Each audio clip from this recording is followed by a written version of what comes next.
Hello, and welcome to this Thursday night talk, Thursday night training with me. I'm Robin Smith, the founder of the Healthy Relationship Sisterhood Facebook group. And I'm excited about this topic tonight. It's coming out of some recent conversations I've had with people, and that these issues seem to be common. I know I've experienced them myself, so I figured you might as well relate. And so say hello if you're here. I've got my phone open. I'm checking your comments. I'd love to know who's here and where you are listening from tonight. Or if you're watching the recording, let me know where you're listening in from and we can have a dialogue. So here we go. I'm going to dive in. So raise a hand or say yes in the comments if you tend to take things too personally. You are somebody who often feels hurt when someone maybe doesn't follow through on an agreement, or they're not getting back to you in a timely manner. Maybe they change their plans on you, or they broke an agreement with you. Raise a hand if you tend to feel really hurt by that and you take it very personally, as if it's an attack or as if it's a reflection on you. Like they don't like me, I must be doing something wrong. How am I creating this? Why are they disrespecting me? It's because I'm not likable, I'm not good enough. There must be something wrong with me. So raise a hand if that's a familiar pattern for you. And I'm going to come in here. I see a comment. Because I'm not likable. Oops. Hold on. There we go. It's Nalini is here. Hello. And Terry and Julie. Hey. Hello, my friends. Good to see you. Yeah, so you can put a yes in the comment if that resonates for you. I know I have been there, and that's certainly a place that I can go less, luckily, than I used to. So here's what I suggest for you if that's something you tend to do. And just to give a kind of step back for a moment, we're looking at tonight the tendency to either take things too personally on one side, and the opposite is to not take it personally enough, right? To think it's all about them and what they're doing wrong. So we're going to look at that in a moment. And I'm seeing a comment, somewhat, not as much as I used to. Great, me too. Yep, sometimes every day for long stretches. Thanks for sharing, you too. Appreciate it. Yeah, it's so painful to have that. I so know that.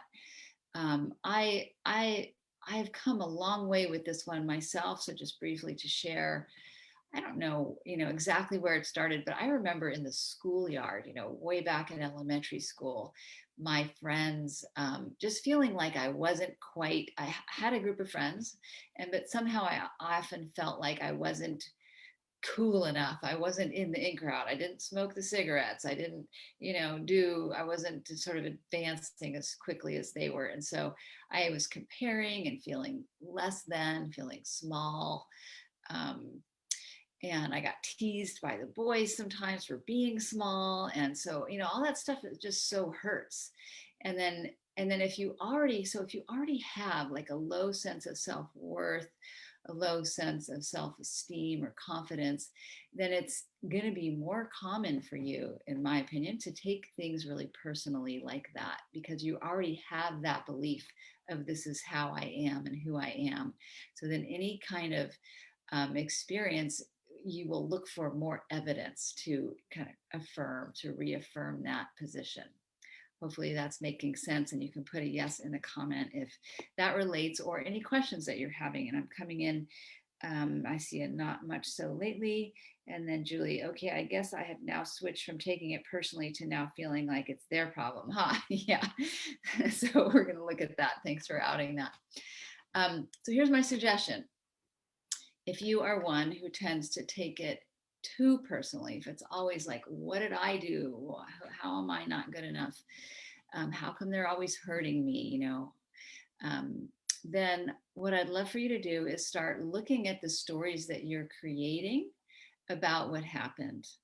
I was talking to someone the other day whose friend, um, the person was in town for a short period of time, and she was trying to get together with somebody, and that person she really wanted to see had another plan, and then wasn't, trying hard enough in the person's opinion to get a plan with her, even though she was only in town for a short while.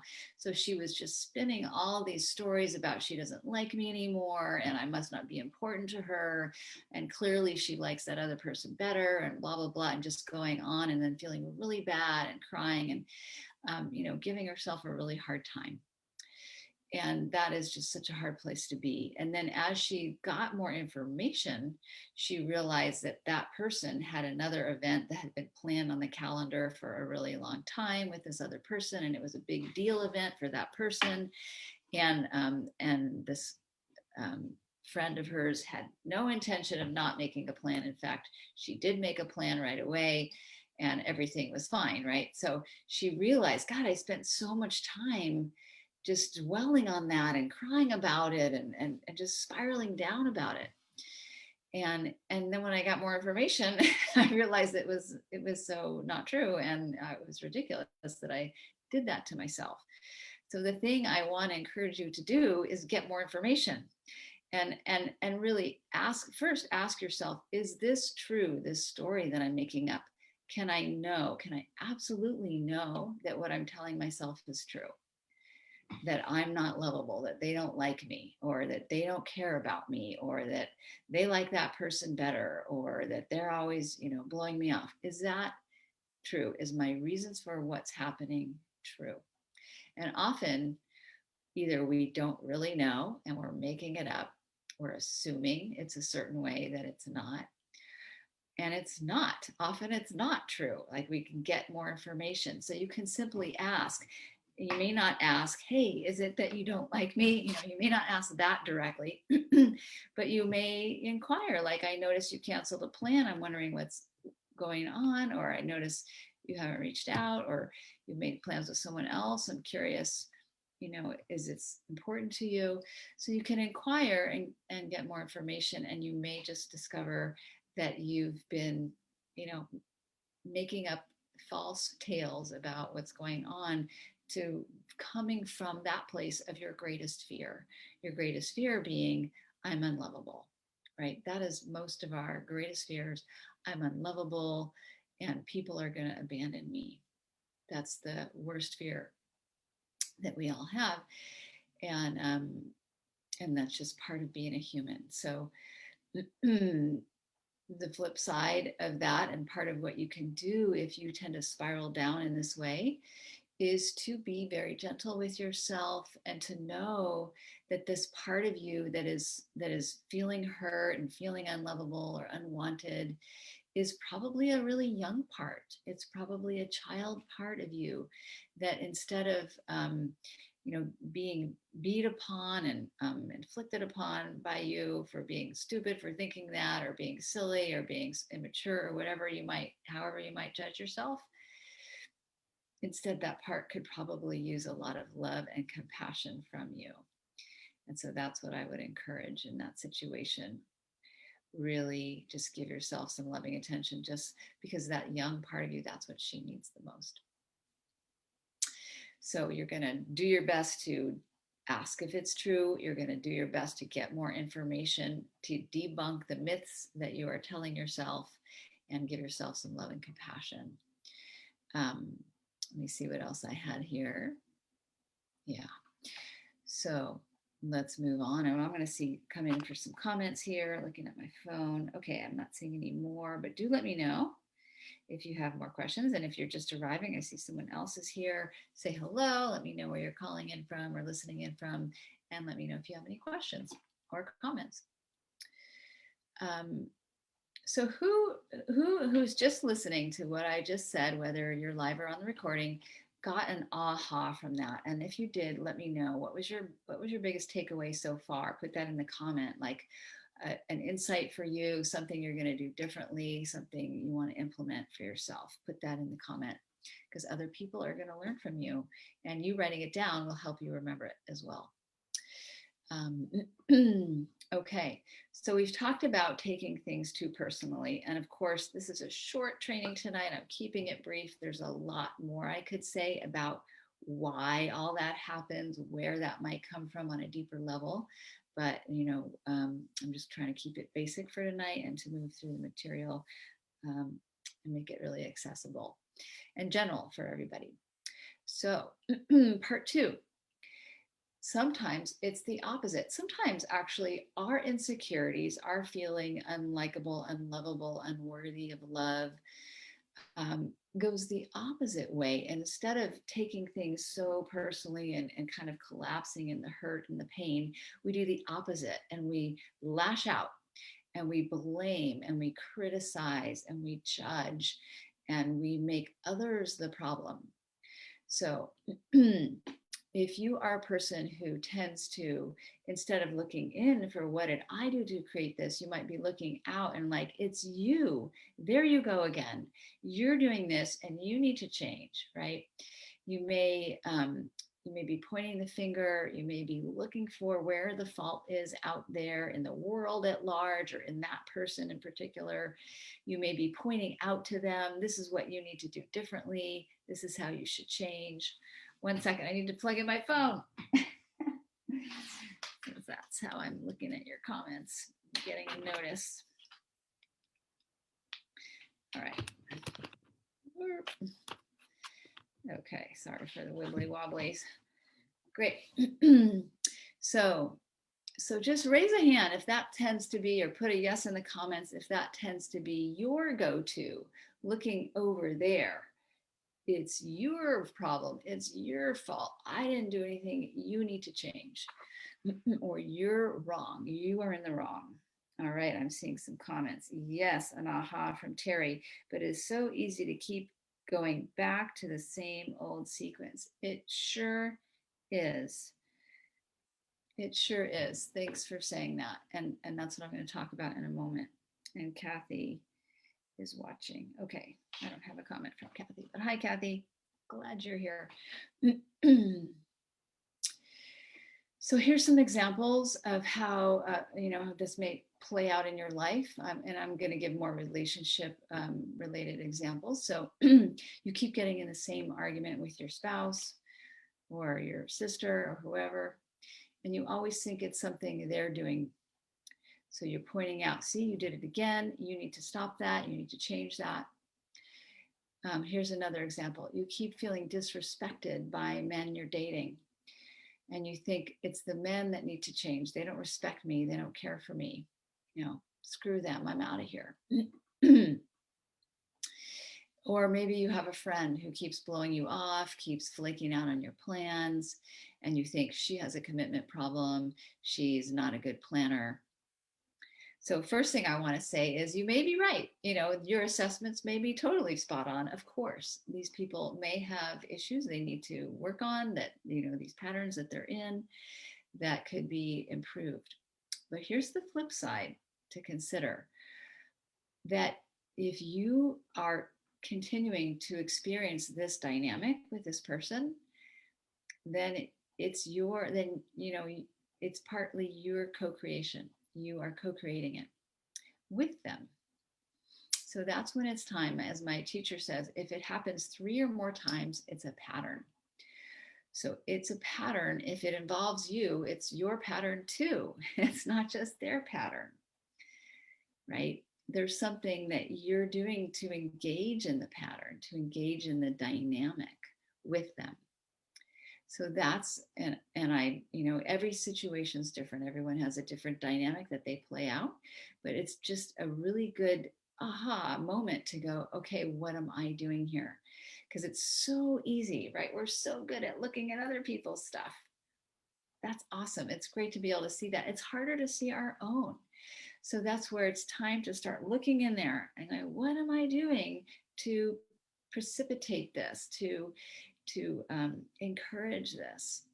How do I engage in this dynamic that keeps the cycle going? So I'm seeing some comments. I'm seeing hello. Didn't hear the whole thing. That's okay. Julie says, mostly in my 30-year relationship with my hubby, the stories are old and deep. Yeah, they sure are. That's such a long time, 30 years. Awesome, Julie. Co-creation, yes, says Kathy. Um, oh, Terry, I'm seeing another comment from you. I think often with me is one or the other, blame or taking it personally. I'm looking forward to pausing and searching the old tape loops to heal. Awesome, to heal the samskaras, which are the patterns. Yeah, well said. Yeah. So, so here's an example. You keep getting with men who disrespect you.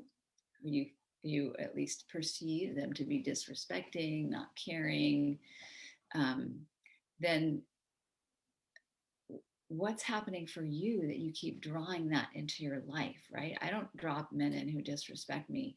So there's something that you, I'm guessing, are doing where you keep getting involved with people who either are disrespecting you or because of the lenses that you wear and your own sort of, patterns that you're bringing forward, you perceive it as disrespect or not caring when it may not be. And I'm not, we would have to look at each situation individually to determine that. But that's the question to ask. What am I doing? Sometimes it's that I keep showing up, that I keep baiting it, taking the bait, or doing the baiting. Maybe it's because I'm still in that like finger pointing dynamic, and that's how we're getting into the argument because I'm participating in escalating the situation. So there's always something we can start looking at. How do I contribute? Is it just that I keep it going because I keep dating those type of people? Is it that I keep, kind of inflaming the argument? Is it that I don't say anything when I should say something to that friend who keeps blowing me off? So she doesn't really get how I feel about it, right? If I don't say anything, she doesn't know how it's affecting me. So there's often, very often, something that we can do differently if we are in the pattern. Hopefully that's making sense. And let me know if you have comments or questions. And I'm coming back for, okay, don't see any more at the moment. Loving your participation. So always great when you say something, and and if you're watching the recording, love hearing from you.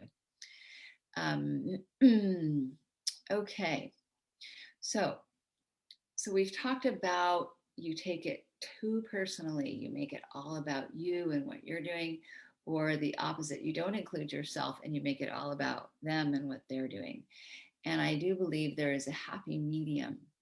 A happy medium is that when you're in the pattern, there's probably something you are contributing to the dynamic. And so that's really important to consider. And it's also important to consider, so what could I do differently? How am I engaging with this? And also, it's important to give yourself that compassion that we talked about earlier. If you are taking it personally, if it does kind of, nick at an old wound of yours, then that's important to honor too, and give yourself some compassion and get some support around that. If we have old wounds that haven't healed, we're just so likely to keep, engaging in places and perceiving things from that wounded place. Hopefully that makes sense. So we're likely to keep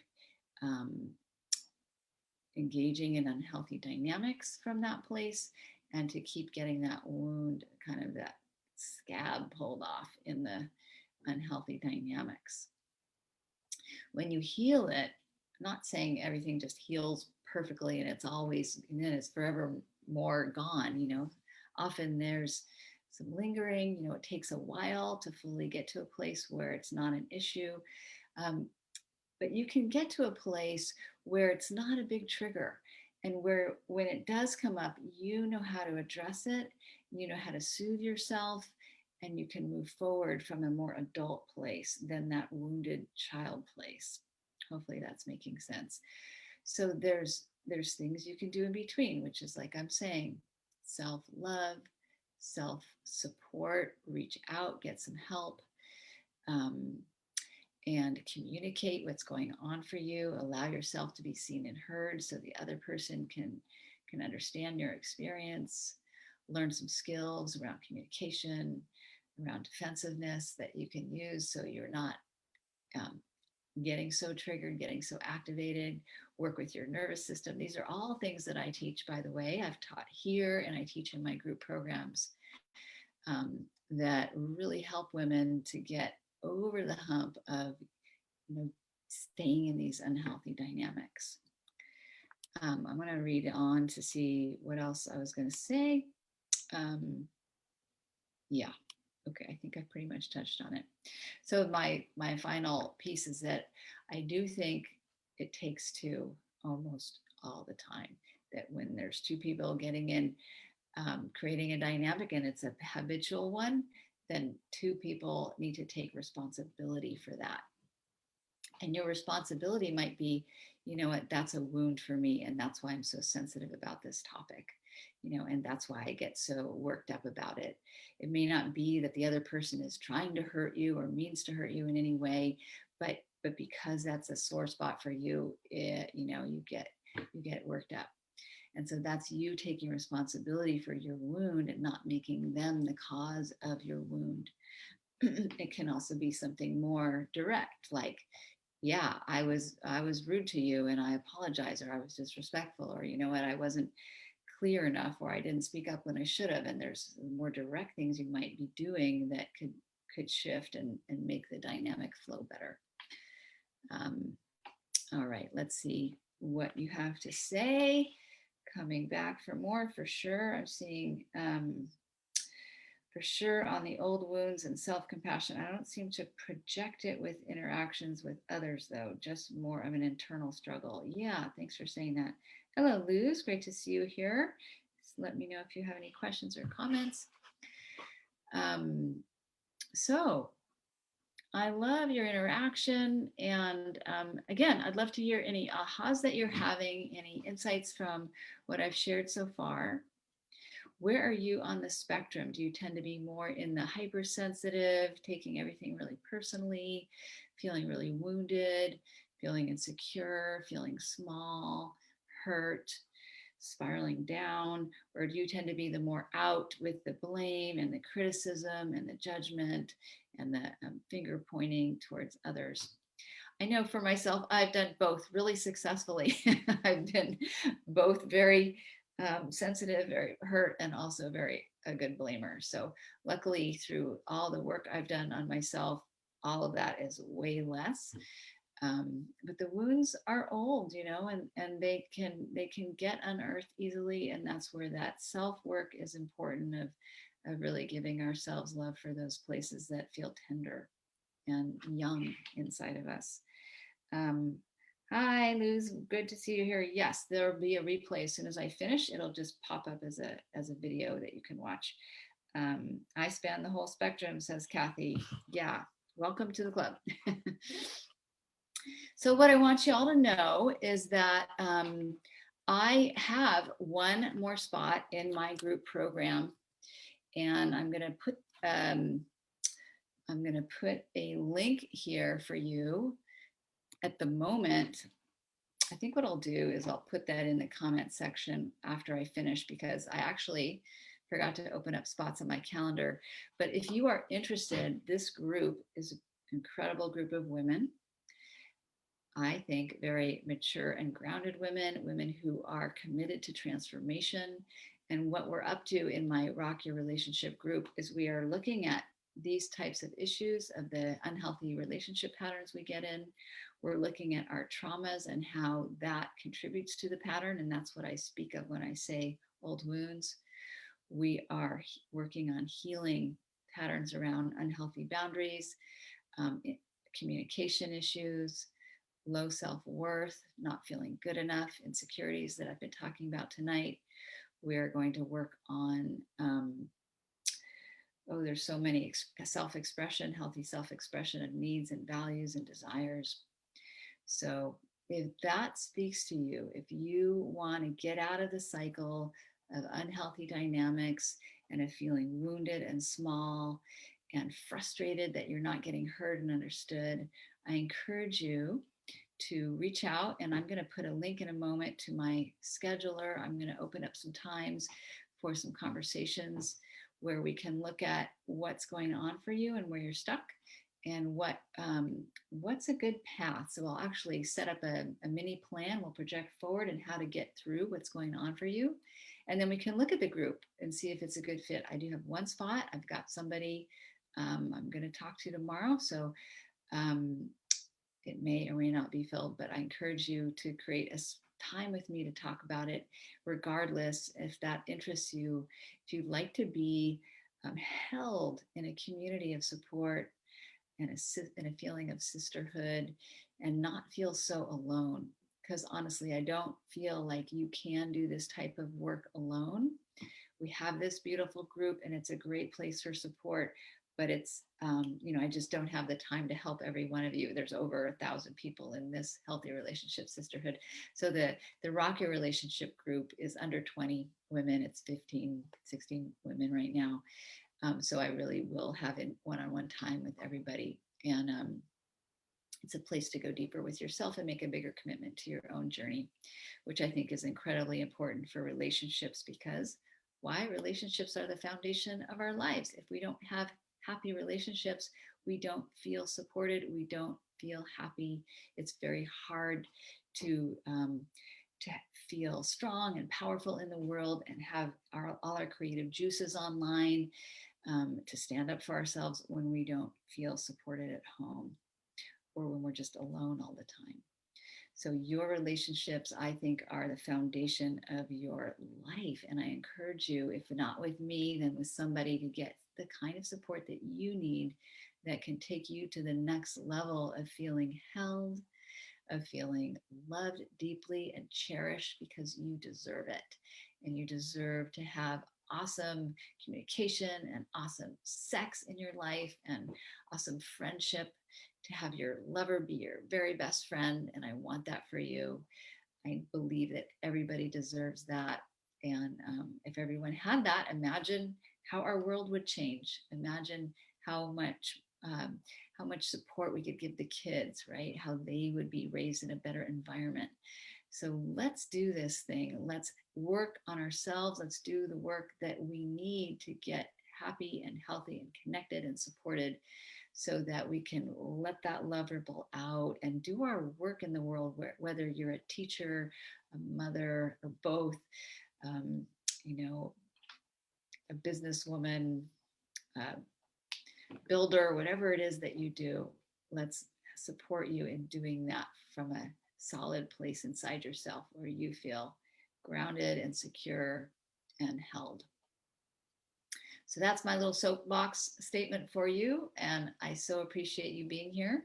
I'm going to pop in and see if there's anything else. Oh, yes, it will be a big shift after I move out from my childhood home, living with my mom. Totally, Terry. That's going to be big. I'm in childhood trigger ground zero. No doubt. Anyone living with their parents right now, yeah, that's childhood stuff just gets triggered so easily. Your calming the nervous system teaching has been a huge game changer. Oh, I'm so glad. Yeah, that's a part of my program. Some of the women in the comments here have experienced this nervous system training, and it's an awesome part of my group program that I give as a gift, and it's, I think, so essential for helping us to navigate the difficult territory of relationships. So that's a perk. That's a bonus. Anyway, love you all. Thanks for being here with me, and keep coming and asking questions even after the video ends. And I'm happy to get back to you. And I'm going to put in a link to my calendar. So make sure to sign up for a time. And if you don't see a slot that works for your schedule, just let me know. You can message me. You can comment here in the post, and we'll figure it out. So much love to all. Happy evening, happy day, wherever you are. Mwah.